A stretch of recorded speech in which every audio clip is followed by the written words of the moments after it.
Hey everybody, welcome to GGS Railways. Today we're going to talk about a 1932 Lionel catalog. Just a couple of days ago we looked at the 1933, and today we're going to look at the 1932. We're going to look and see if prices went up between 1932 and 1933, because I'm really curious about that. And also we're going to look these guys up. This one, the 259E, was in the 1933 catalog, but we found out that the 384E, the standard gauge, is actually going to be in the 1932 catalog, or at least we believe that it will be anyway. So with no further ado, let's get this open. And while I'm getting this open, if you find that you like this video, be sure and give us a like. If you have not yet subscribed, once again, find that you like this, or look at some of our other videos, see what we've done. You might subscribe to our channel. I promise it's rarely ever boring. Today we have a little extra stuff going on. We got some extra folks and dogs in here that aren't normally in here, so if you hear anything or whatever, you'll know. Maybe at the end we'll include a cast of characters or something, I don't know. All right, so while I was talking, I got this open. It was actually very easy. So this is the 1932 catalog. And let's see, I had a hard time getting this one open, but now that I've seen how these little sleeves work, I think we can do this one pretty easily. So I'm going to do this kind of the same way that we did the 1933. I'm just going to open it, and then I'll zoom in on the page for you guys via a separate photo, and of course I'll insert those. It'll be kind of seamless. So this is the 1932 catalog, and once again we'll take a better picture of this. So let's see. Just so we can kind of compare this. This is the 1932. This is the 1933. Now keep in mind that both of these are during the Great Depression. In theory, or at least history tells us that 1933 was the height of the Depression. That's why I was curious about the prices. Did they go up? Did they go down? Were they the same? Just, I don't know, something wondered about. And I'm curious, who bought model trains during the Great Depression. That still kind of baffles me. So all right, with no further ado, let's get the 1932 catalog open, and we'll see what's going on here. So I think we'll just compare to the 1933 as we go along. So the way the 33 opens up and the way that the 32 opens up with the story and so forth is pretty much kind of the same. It's interesting. It says the trains that railroad men buy for their boys. Take your dad into partnership, make him your pal. Well, okay. Anyway. All right then. So all right, moving right along. So here we have the first locomotives, the first page of things here. Now, interestingly, the 259E is not in this catalog. However, the 259 is. The difference would have been that this one has the E unit, that's the E, and the 259 would not. So it'd be like a manual reverse of some sort. So that's kind of interesting.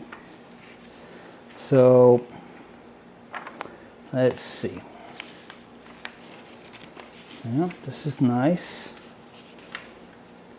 So I mistakenly, on the last video, the 1933 catalog video, I saw the O-scale stuff, and I'm used, well, is that when when Lionel came out with the O-scale, and blatantly no.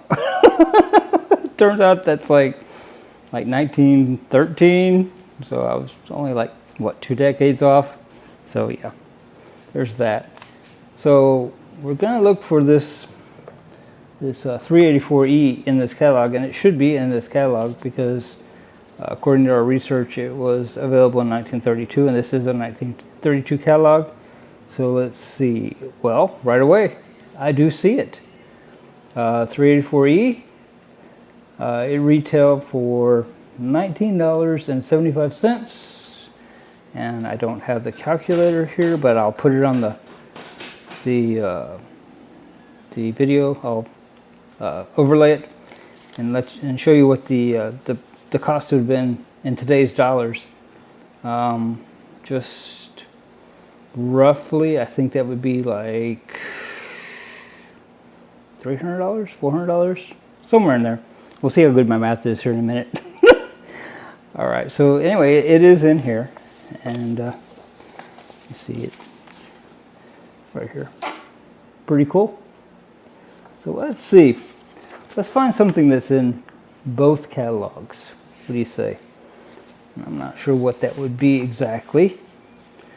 Well, okay, the 400E, which is the engine that the Blue Comet was made of, would be in both. I'm pretty sure. Well, okay, yeah, 400E.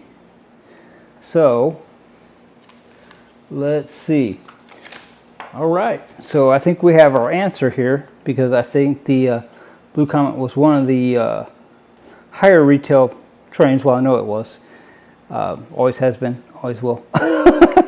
But the 400E in 1932 is $45. Now in 33, which once again was supposed to be the height of the Depression, the 400E was $42.50. So that's a $2.50 change in 1 year. That's a big change. That's going to be directly pointed to a depression economy. So that's interesting. So we have our answer. If you did my poll earlier, I posted a poll where, what do you think it is going to be? Stayed the same, more or less. So the answer to the question was between 1932 and 1933, the prices went down, and that's not surprising because once again it was during the Great Depression. Now, and I'll do the math and I'll overlay it once again.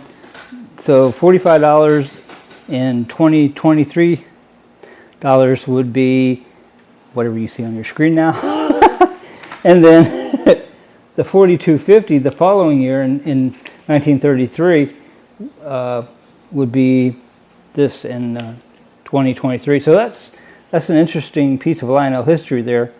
I know that I've read in multiple places that Lionel really struggled during the Depression. I mean, it's no wonder. I mean, once again, who had discretionary income to buy a model train of all things? So, all right, having gotten that question out of the way, let's go ahead and look at the rest of this catalog.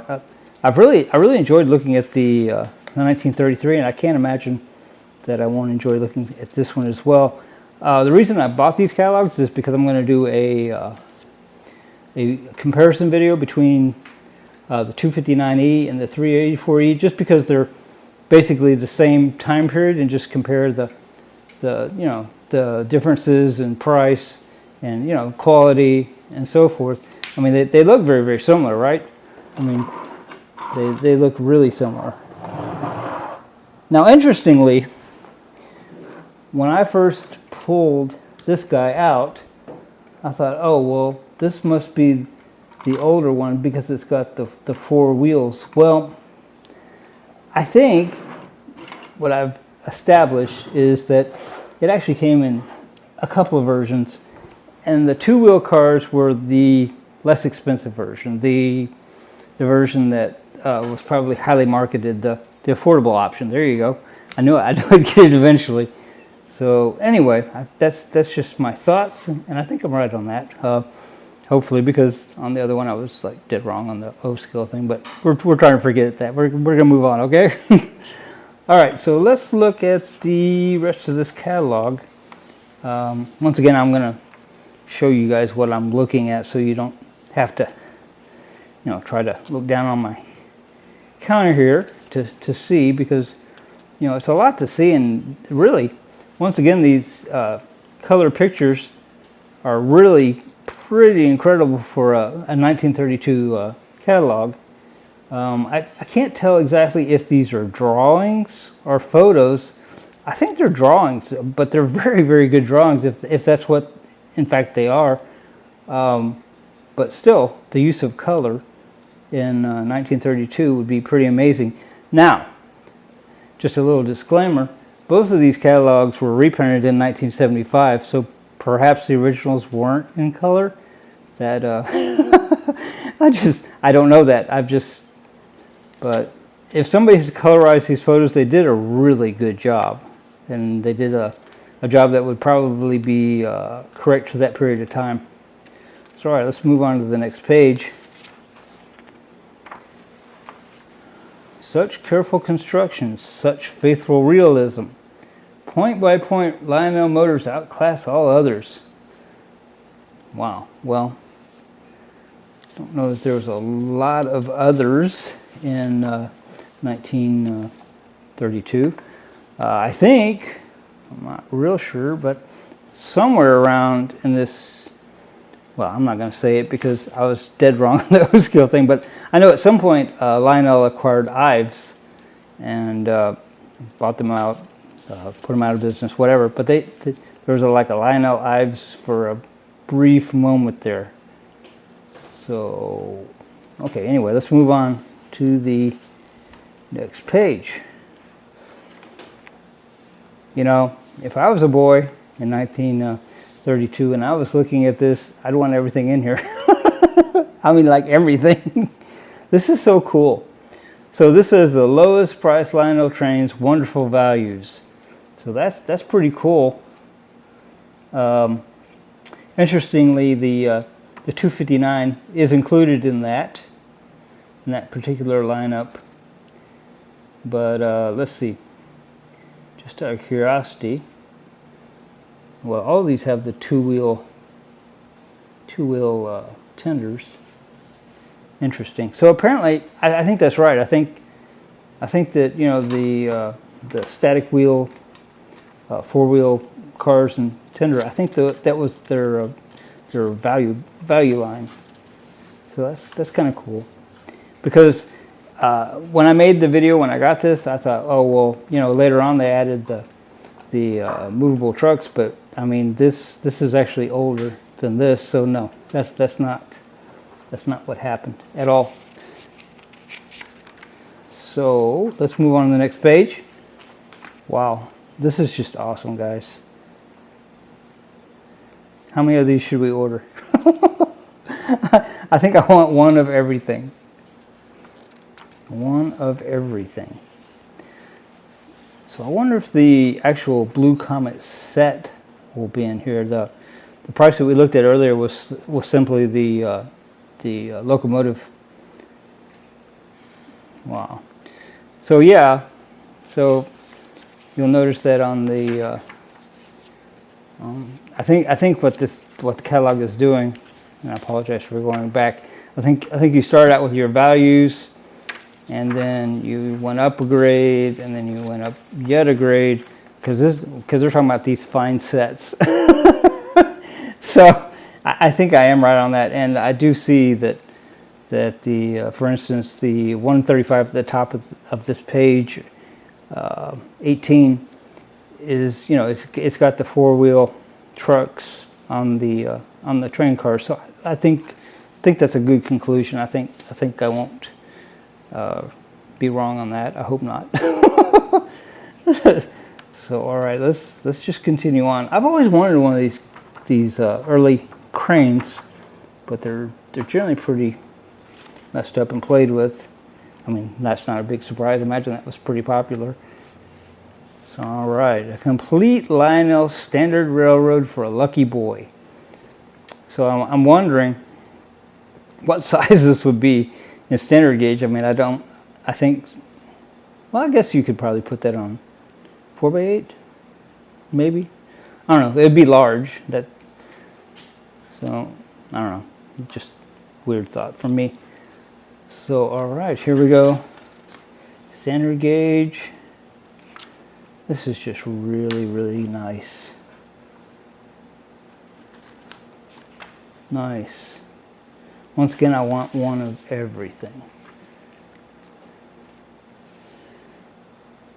Always wanted one of these standard gauge spotlight cars too. Don't have that either.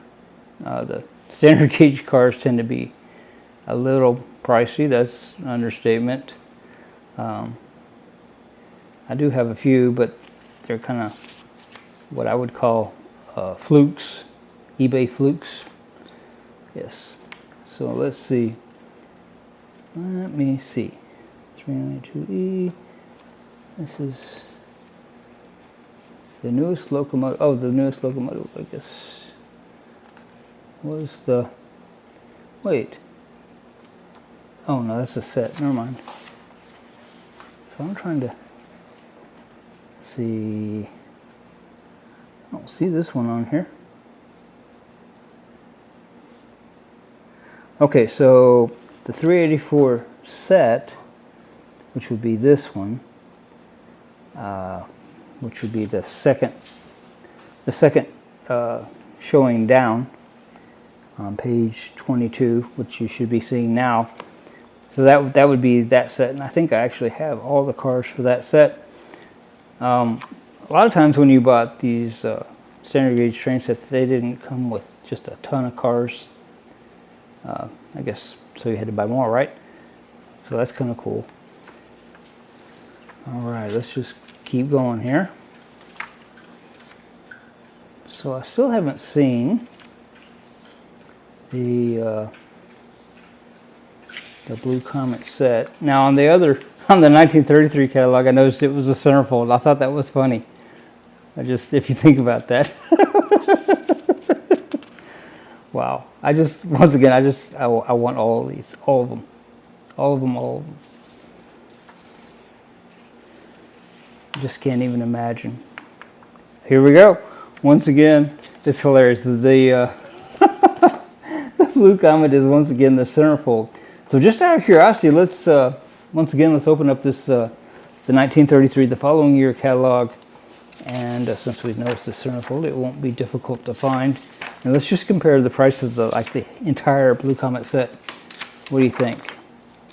I think that's always been pretty popular, so I'm wondering, did that go down as well, or did they keep the price high on the set? Let's see. Well, this is taking a little longer. Okay, so I'm not sure how I'm going to do this. When I do it, see, right now we're going to show the 1932. The Blue Comet set was $70 in 1932. And 1933, it was also $70. So predictably, they're very top of the line. Their flagship, it didn't go down. That's not really a big surprise to me, because regardless of economy, I think that was probably one of their highest manufacturing cost locomotives. It was certainly one of the most beautiful, for sure. So all right, let's continue on here in 1932. All right, so here we are with the Lionel multi-volt transformers again. You might remember when we did the unboxing of the large pre-war stuff that we got. We got a couple of these transformers that look like this. I'm not sure exactly which one we got, but I know it's one of these. So that's kind of nice. So let's see what else we got here. We're on page 28, just for my reference and yours. So all right, then we go to the accessories. Now I wonder if the accessories change price from 32 to 33. Probably not as much production cost in those. On the other hand, they're completely, well, not completely, but more novelty than, say, the trains themselves. So let's see. Where did I see those? All right, here we go. I think this is where both of them start.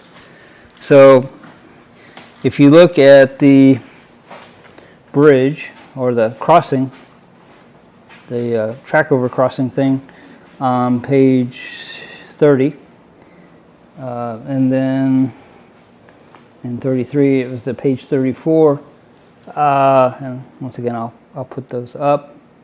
So all right, so in 1932 the price for O gauge was $12.50. In 1933 it was $10. So the accessories, it looks like they probably went down. So that actually makes a little bit of sense, because you might skimp on the accessories, but you'd still want the train, kind of the meat and the potatoes, I guess. So that's kind of a cool finding. So back to the 1932 calendar, I'm just going to look at a couple other things.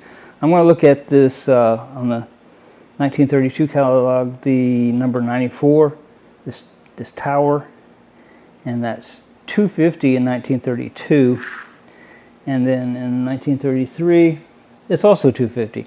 So it's probably just kind of hit and miss. But I'd say, generally speaking, I mean, what other time in history can you think of that prices would go down on anything in a year? And you know, on some of the things that we compared, it was a dramatic difference. And once again, I'll put that in the video when I find that out. So all right, more accessories. We're now on page 32 of the 1932 catalog. But I would have loved to have looked at this catalog in 1932. I can't even imagine just the dreams and the things that you could, you know, this imaginary things you could make up in your head just based on, you know, the accessories alone. So all right, this is page 34 of the 1932 catalog. Just like the real railroad stations in your town, well, maybe.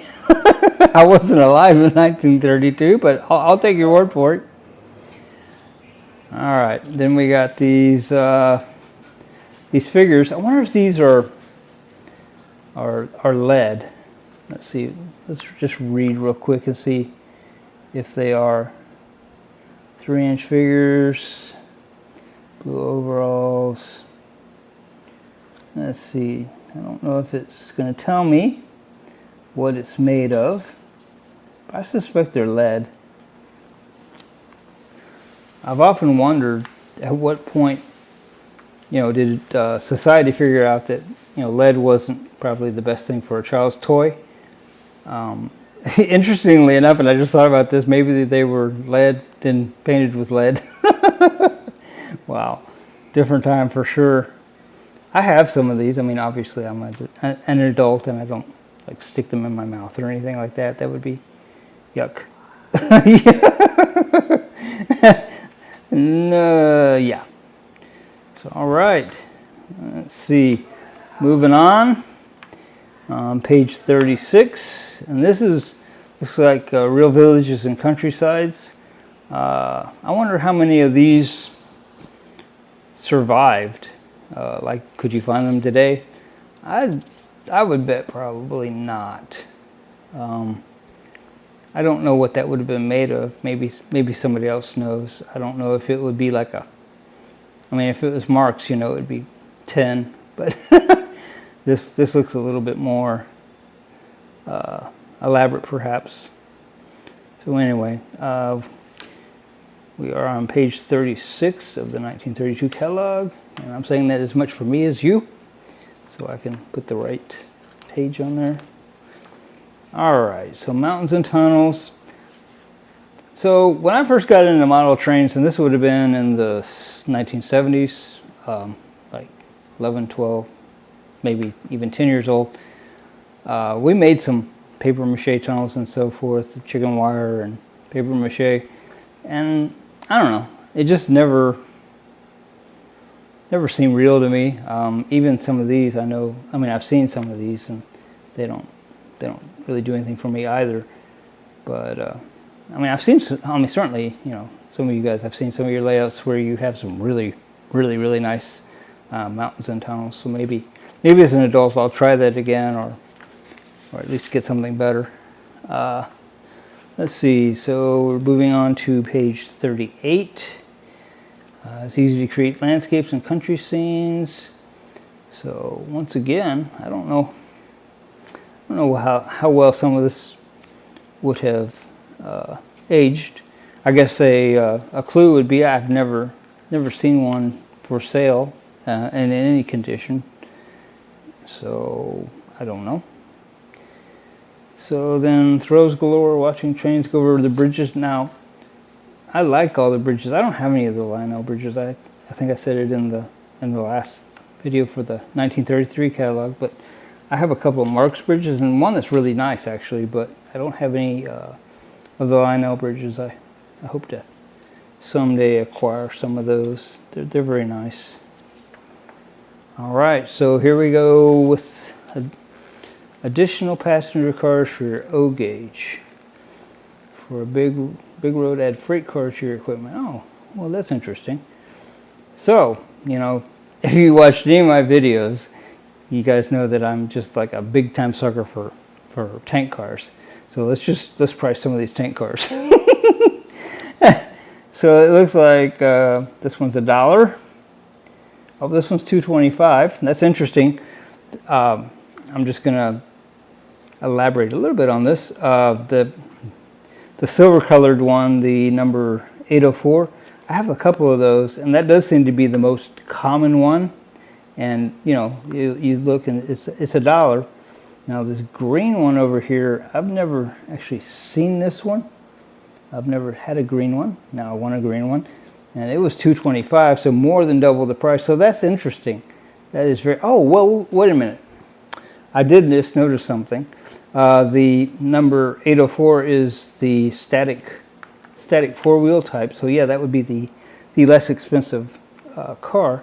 And then this number 815 has the trucks and of course four wheels. So I guess that's the difference.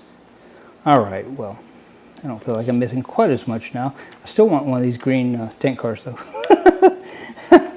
All right, let's see what else we got. Oh, I completely skipped over the passenger cars. We're still on page 40. I love passenger cars. They just intrigue the heck out of me. Especially these pre-war ones. They just have a charm about them that's just, I don't know, there's something that feels instantly nostalgic about it. So, I don't know. What do you guys think? All right, moving on. So, all right, here we have loads of fun with the modern freight equipment. And once again, we have the, as I alluded to earlier, the crane. And once again, I've never seen one that was not played with almost to death. I mean, you know, who could really blame a boy or a girl for playing with this a lot, because that's probably one of your more exciting cars at that time. So that, I don't know. Yeah, I could see that. And then the Spotlight car, I've always wanted one of those. I don't have one of those just yet, but maybe someday. Oh, that's O gauge. I don't have O gauge or standard gauge. So that's kind of cool. Let's see, some carts, dump cart, just fun stuff. So then on the next page, the page 43, elegant Lionel standard Pullman and observation cars. The standard gauge, obviously they're larger, but in some ways, I mean, while they're certainly impressive, in some ways I feel like the O gauge are more, I don't even know what the word I'm looking for, more reminiscent of what I think of when I think of a passenger car. Does that make any sense? The standard gauge, they're large and they're bulky, and the detail isn't a whole lot. So when they get that big, it just doesn't feel as nostalgic to me. I guess that's the word I was looking for. But having said that, I'll take one of all of these in a heartbeat. So that's really, really cool. All right, moving on. We got page 44. Load your freight on these fascinating cars. So the tried and true log car, the flatbed type, gondola, cattle car, of course the refrigerator car. Here's a tank car. Love tank cars. You know, I gotta look at that. So this is $3.10. Is that standard gauge or Oh, standard gauge. Yes, I'll take one of those. That gold copper looking color, that's pretty nice. The number 515, that's, once again, I've never seen one of those. And then we have this green color again, the number 215, and that one's that was actually $4.75. I guess I have good taste, or expensive taste anyway, because it seems like the things I like. Yeah. Even in 1932. Wow. Okay. All right. So let's see. Necessary equipment for your freight terminals. You got the mechanical dump car. We got one of those in the pre-war lot. It was O gauge though. This is standard gauge, but it's basically the same thing, other than, you know, it's O gauge. That really didn't make any sense, did it? But anyway, then we have the standard gauge crane, and looks like a freight shed, another spotlight car, and standard gauge. I bet that's nice. I bet that looks really nice, especially if that's brass, and it looks like it is. Wow. All right, moving on. So, central operating stations, tower, and powerhouses. This is page 46. So, all right. Powerhouses. That's interesting. So this, I kind of skipped mid-thought, didn't I? This number 439 panel board. I always wondered what that was about. It just looks like 1, 2, 3, 4, 5, 6 jackknife switches. What does that do? I've never quite gotten that. I don't know. So, all right. It is cool though, and I see them. You know, well, when you see them, they're a lot of money. So, all right. And then a factory. Is that a factory? Yeah. Oh, it says it's a power station. All right. If you say so. All right, illuminated switch signal tower, another power station. Interesting. Don't think I've ever heard of a power station. Maybe that was a term people used in 1932. All right, then the flip side of the book here, What Every Boy Needs, a roundhouse, and a weighing scale. Well, you know what? I don't know that I need one of those, but I would want one. That roundhouse, wow. Or the number 23, or I'm sorry, that's print is really odd right there. The number 200 turntable, that's really, really cool. I mean, the standard gauge, wow. And then the roundhouse, oh my goodness, in standard gauge, can you imagine? Wow. Wow, wow, wow. So let's see, it looks like the roundhouse. I don't see a price on the roundhouse. Oh, here we go. Well, wait. Oh, yeah, that is it. $12.50. That's crazy. Let's see. Well, it says O gauge here though, so maybe that's not standard gauge after all. I was thinking about a roundhouse that's standard gauge. That would be crazy huge. I mean, like crazy. That would be awesome. I still want it. I want one of everything. Can I have one of everything? Maybe two of some things. All right. Flipping to page 48. There are a few examples to help you plan your layout. All right, well, that's kind of cool, I guess.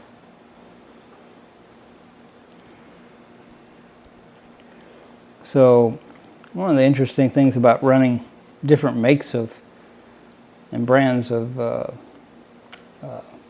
locomotives is, for instance, if you happen to use a Marx switch like they're showing on this number, I think that's the 3 layout, your Lionel trains would not like the switches, just because of the way that they pick up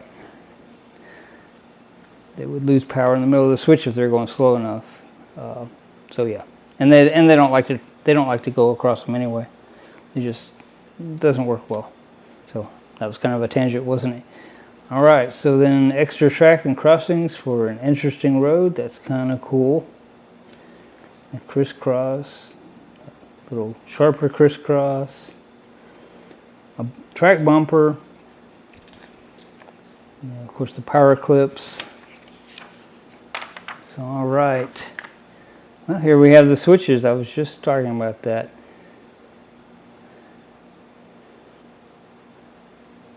So interestingly, I think, if I recall correctly, let's see if I get this correct. I think marks can go across Lionel switches, but Lionel can't go across mark switches. I think that's right. And I think it's because, you know, on the Marxo gauge, they have that big, long, continuous pickup on the bottom. And of course, Lionel has the two that are separated a little bit. So anyway, once again, kind of a tangent. All right, well, those are pretty nice looking switches. Hand operated, and then the distant control, which means they're electric.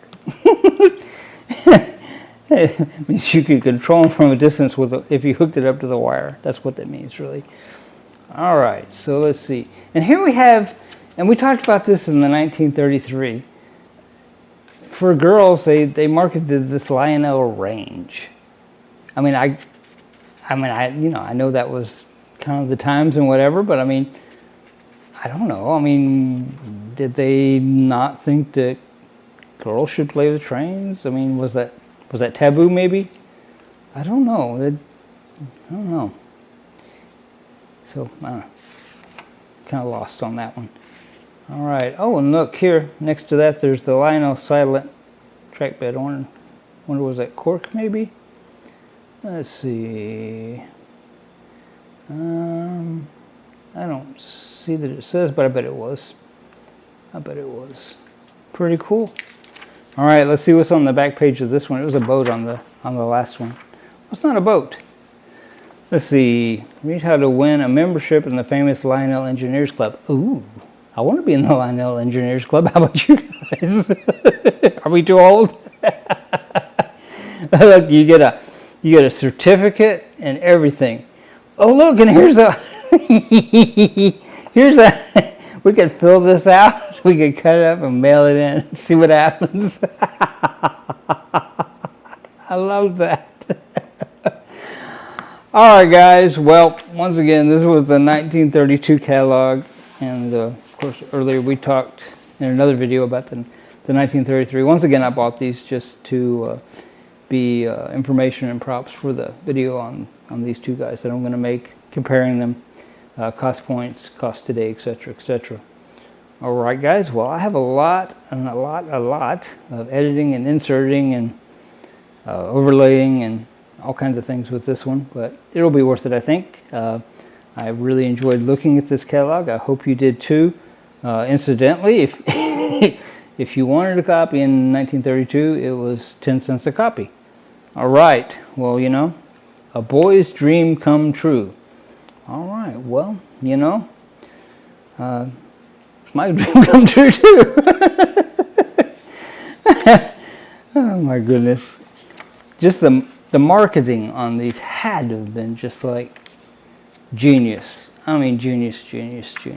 I mean, once again, I keep thinking about this was, you know, the height of the Depression. Who bought these? I don't know. I can't fathom it. Maybe people, I don't know. I mean, it's not like there was credit cards or anything like that in 1932. So I don't know. Maybe you guys have some ideas. Maybe you could drop it in the chat. So, all right, guys. Well, I think this is about it for now. If you enjoyed the video, please do give it a thumbs up. That's the only way that we know what you guys like or hate or whatever. If you want to see more shenanigans like this, please be sure to subscribe to our channel. Always happy to have new subscribers. We kind of think of you guys like family. And most importantly, or one of the more important things, is for our returning subscribers. Thank you. We couldn't do this without you guys. We really appreciate you guys.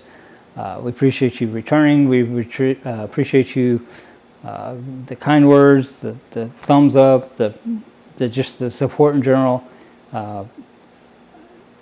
There's no words. I appreciate it. I mean, really, truly, here, I appreciate it.